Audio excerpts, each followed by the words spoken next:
Everyone believed that the billionaire's twin sons would never see the world. From the day they were born, doctors said their blindness was permanent, and for years, no one questioned it. Their father, once full of hope, gave up after trying everything money could buy. But then, a new maid was hired. Just a cleaner, someone no one expected to matter. She wasn't a doctor, she wasn't an expert, and she had no special tools. But one small action, one simple decision led to a discovery that changed everything. What she noticed, no one else had seen. What she did, no one else had dared. And from that moment on, the lives of those two boys and the future of their entire family would never be the same. Before we continue with this story, don't forget to subscribe to the channel and like the video. Oh, and don't forget to comment below where you're watching us from. We love to know that.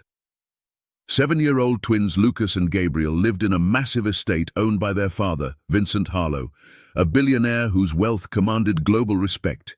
Yet inside the mansion, life was suffocating. Both boys had been declared completely blind at birth, a diagnosis physicians called irreversible. Their mother died during childbirth, shattering Vincent entirely. He stopped smiling, stopped engaging, and locked himself in his study. The house became cold despite its luxury. Lucas and Gabriel spent days in silence, sitting motionless or lying in bed. No laughter, no music, no games. The mansion felt frozen the moment their mother passed. Vincent refused to accept his sons would never see. He spent millions consulting elite specialists, purchasing experimental equipment, and building a medical wing inside the estate. Year after year, treatments failed. He became distant, blaming himself and fate. He rarely spoke to the boys, providing material comfort but no love or attention. The house felt clinical, not nurturing. Silence became normal. Because of isolation and blindness, Lucas and Gabriel knew nothing of life beyond the mansion. They'd never attended school, made friends or played outside. Nurses and caretakers came and left quickly. Staff was forbidden to speak much or make noise.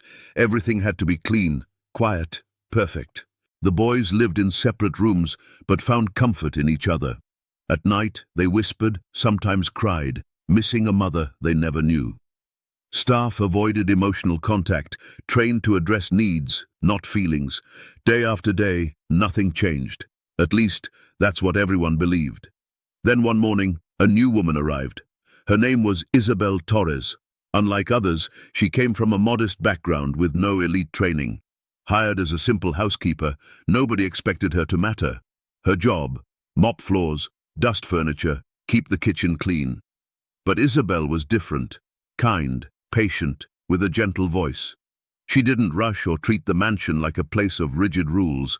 She moved as if visiting a home, not a workplace. When she saw the boys from afar, she smiled. When she passed Vincent, she nodded respectfully. She didn't speak much, but her presence began shifting something in the air. Isabel noticed what others ignored. The boys sat motionless for hours with no one to talk to. Nurses avoided eye contact. Meals were delivered like routines, not shared moments. Isabel didn't try changing things immediately. She simply added warmth to small actions.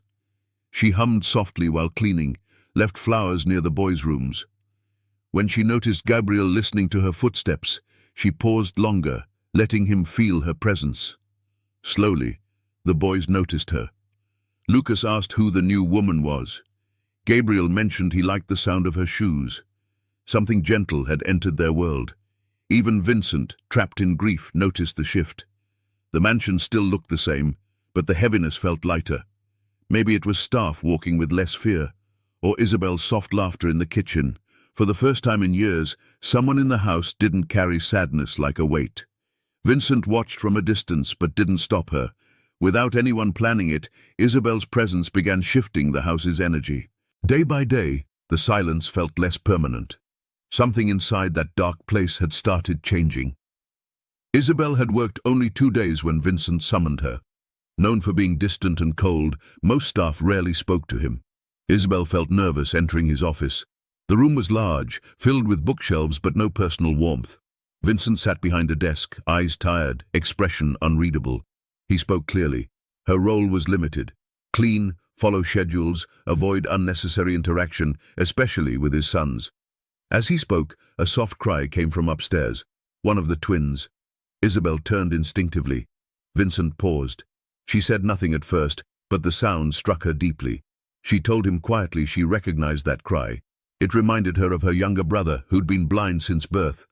Vincent gave a short nod and looked away. The conversation ended.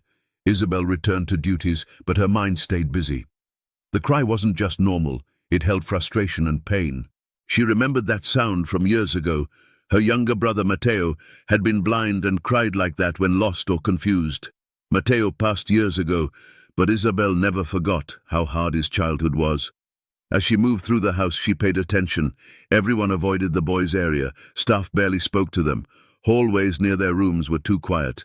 No toys, laughter, footsteps. Isabel's heart ached.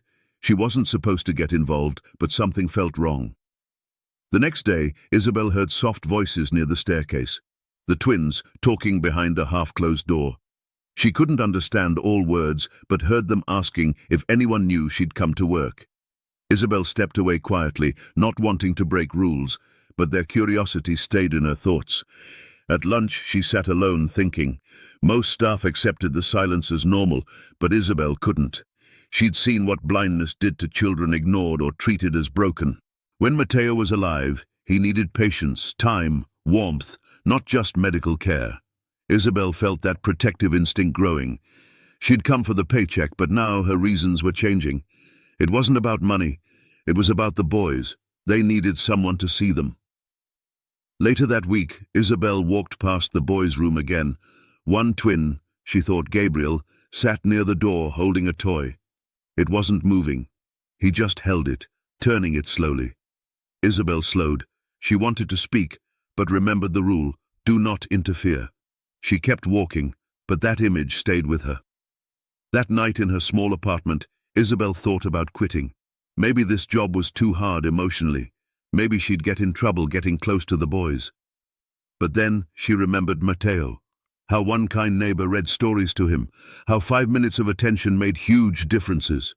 Isabel couldn't stop thinking about Gabriel holding the toy, not playing, not smiling, just holding it like it was all he had. She decided to stay, not for money, but for them. Vincent made it clear, no personal involvement, but Isabel couldn't ignore what she saw. The mansion was too quiet. Everything looked perfect. Clean floors, expensive furniture, shining windows, but emotional life was broken. The children were invisible to workers. Isabel knew she had to be careful. She didn't plan breaking rules, but couldn't pretend she didn't hear cries or see loneliness. She timed cleaning hours to pass the boys' hallway more often. She wouldn't speak unless they did, but made her presence known through small actions. Sometimes she dropped objects like soft cloths to see if they'd notice. One afternoon, Lucas whispered, "Thank you," after she placed a folded blanket near his feet. First time one spoke to her. Isabel's heart tightened. That moment confirmed everything. From then on, Isabel knew she couldn't treat this job like any other. She told Vincent she had experience with childhood blindness, but hadn't told him everything. Hadn't told him Matteo died from isolation and lack of emotional care. Hadn't told him how guilty she still felt. When she saw Lucas and Gabriel, she saw Matteo again. This time, she wouldn't walk away. She'd follow rules but find a way to help. She couldn't change the past, but maybe she could change something here.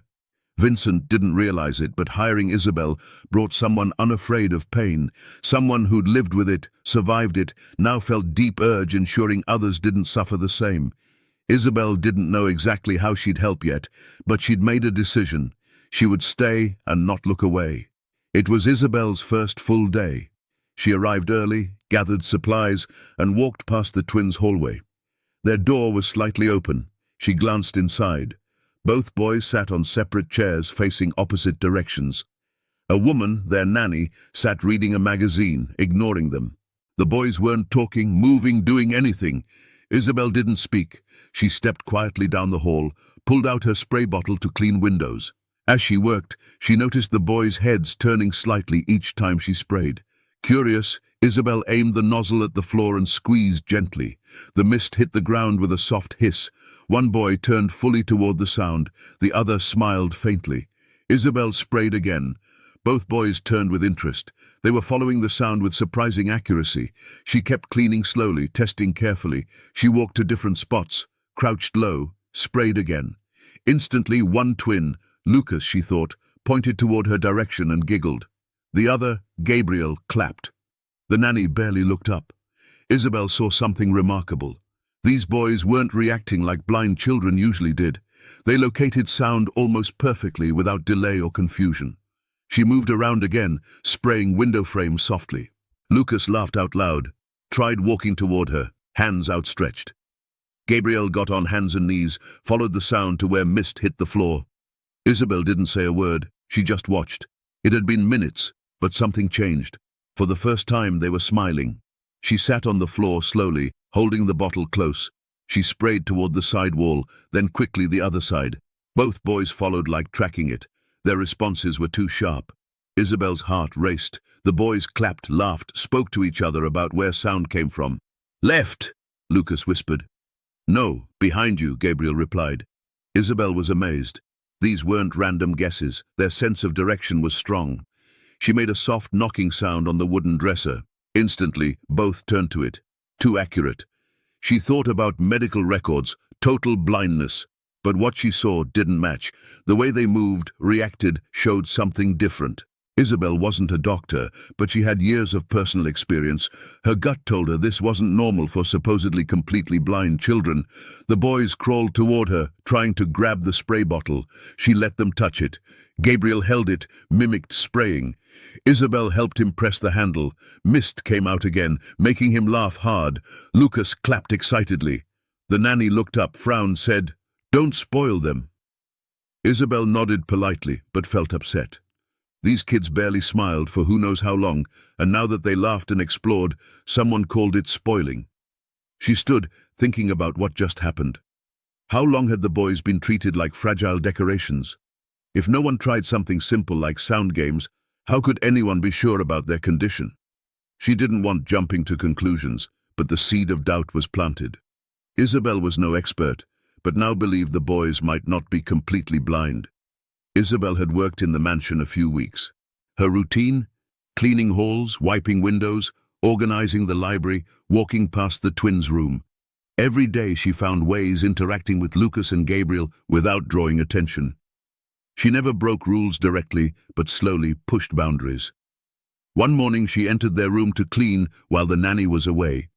The boys sat by the window facing the wall. Isabel walked to the large curtain covering the window.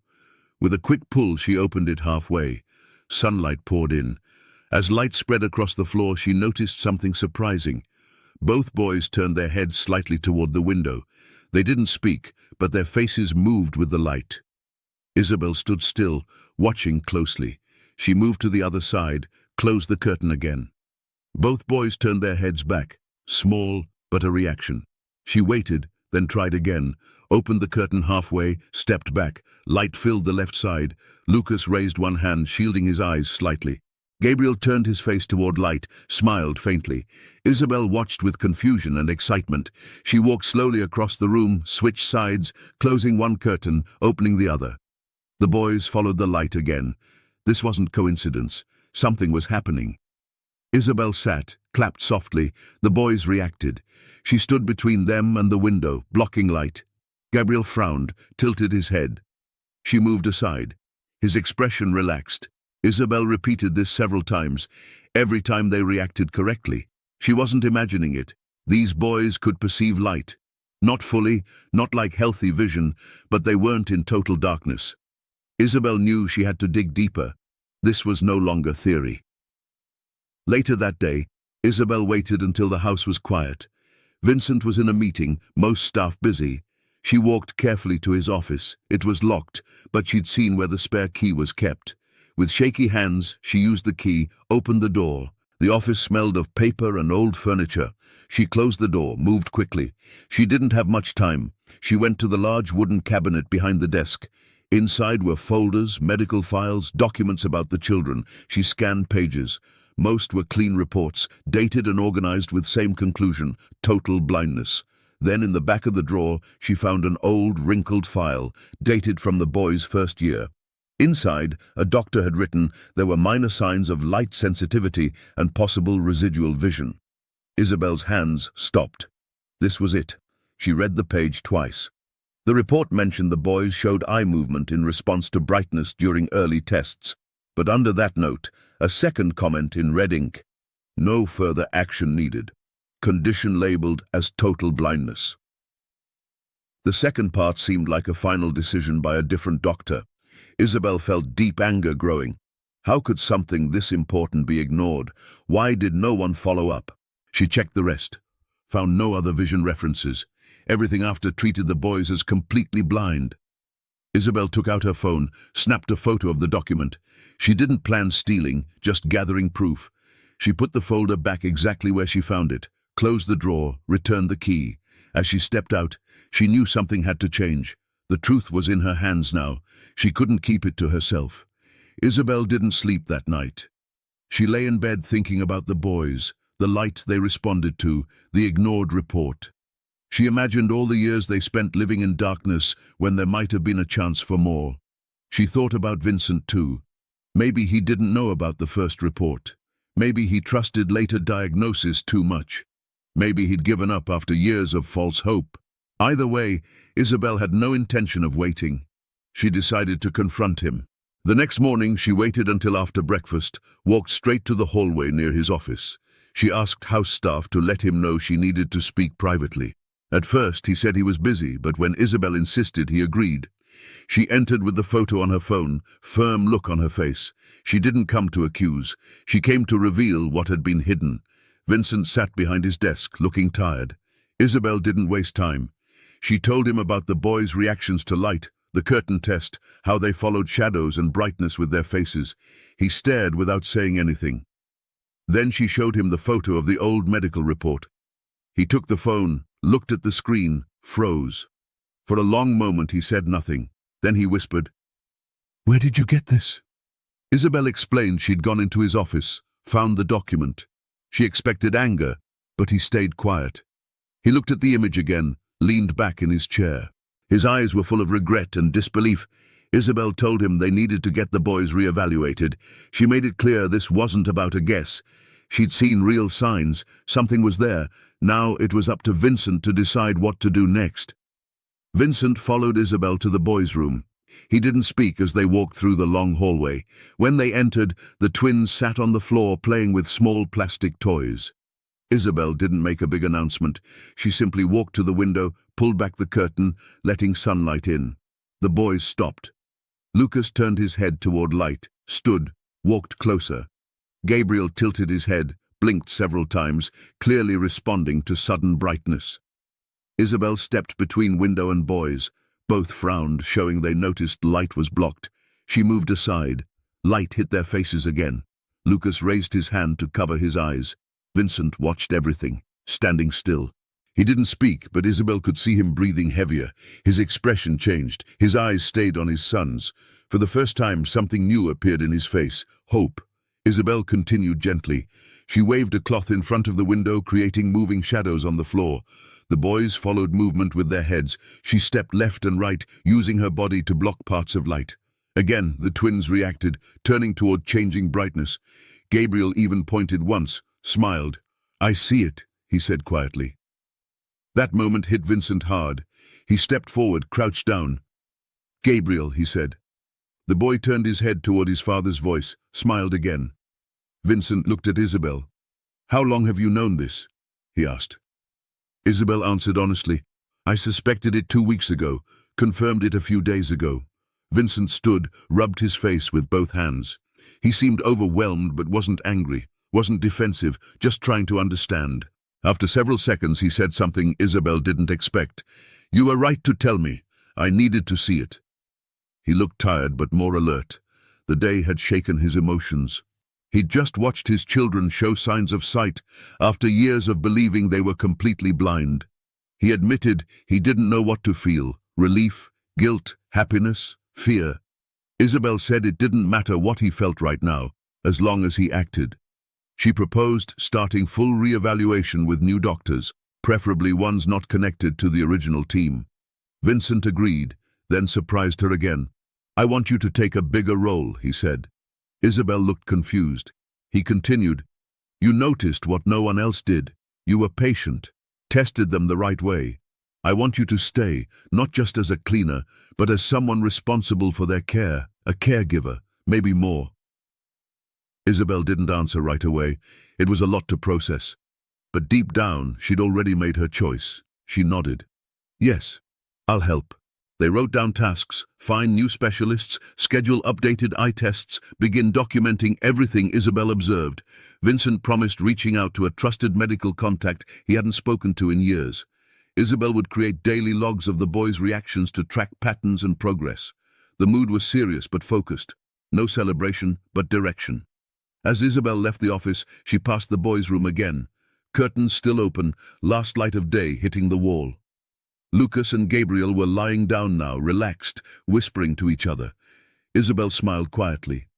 Everything changed because she chose to speak. Back in his office, Vincent sat alone, thinking. He didn't know what the future would bring, but for the first time in years, he believed it could be better. The plan was in motion. There was finally a way forward. Finally, we've reached the end of this story. I'm extremely happy that you've made it this far. Thank you very much for watching. Comment below what you thought and what was the best or worst part. Don't forget to subscribe. Until next time.